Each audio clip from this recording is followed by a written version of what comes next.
Goeiedag almal, in hierdie video probeer ek sielkundig die stelsels wat mekaar mis verduidelik op 'n hele nuwe manier. En ek sal baie graag wil hoor of julle daarmee saamstem. Ons sit in hierdie land met 'n westerse Christelike senuweestelsel. Dit wil sê die protestant se werksetiek. Die Afrika senuweestelsel het 'n kultuur van verwagting en hulpeloosheid.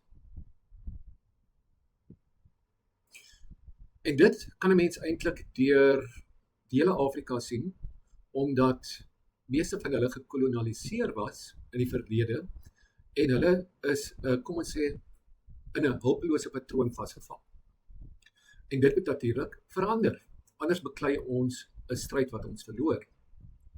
So kom ons kyk gou-gou na die westerse Christelike senuweestelsel.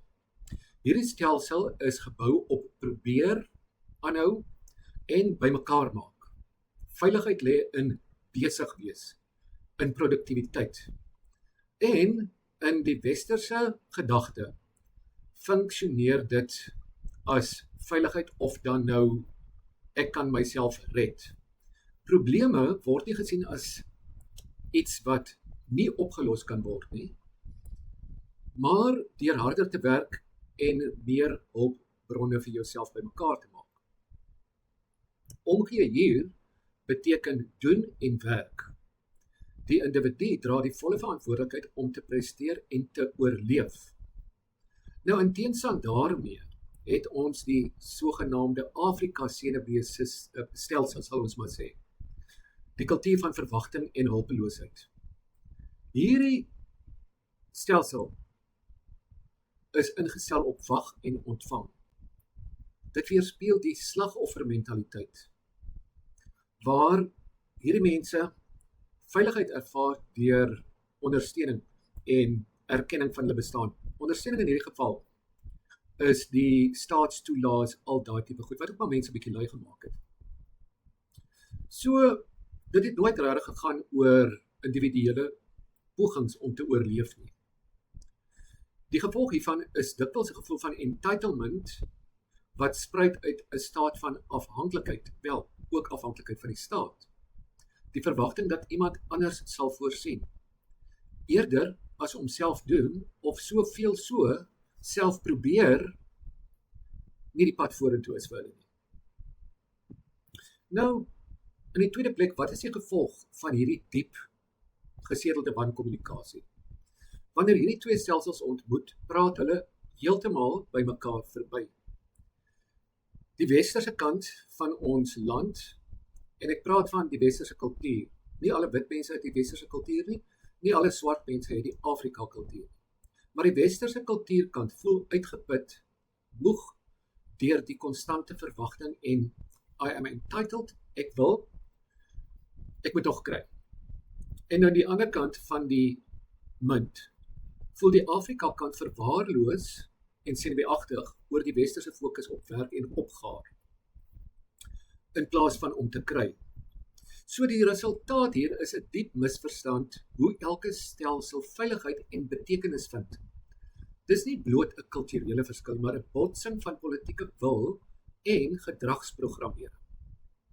Nou kom ons kyk gou na die hele BBE. Ek het al vergeet wat dit alles is, ek kan nie meer byhou nie. Maar hoekom sal BBE hierdie hele ding nie ooit genoeg wees nie?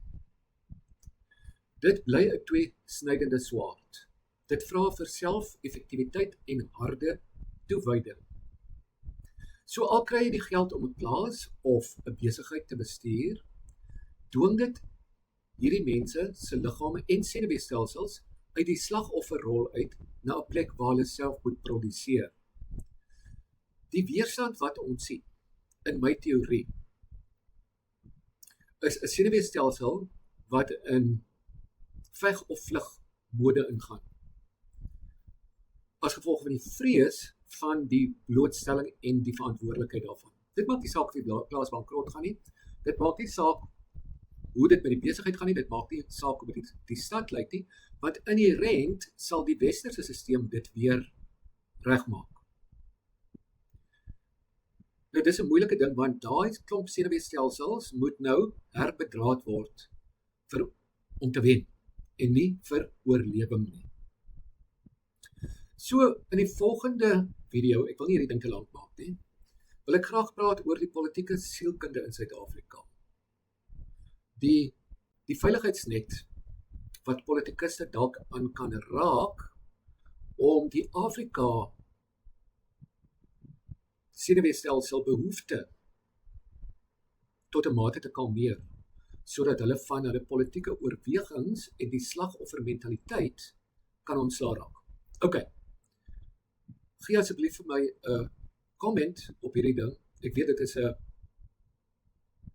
ekstreme of dalk heeltemal 'n ander invalshoek, maar gee vir julle idees en dan gaan ek later wanneer ek tyd het wat ek moet werk. Onthou ek is in 'n protestantse situasie en dan gesels ons weer. Maar lekker dag Willem Petzer, ek hoop jy kyk hierna want dalk kan ons 'n gesprek daaroor hê. Alraai, lekker aand.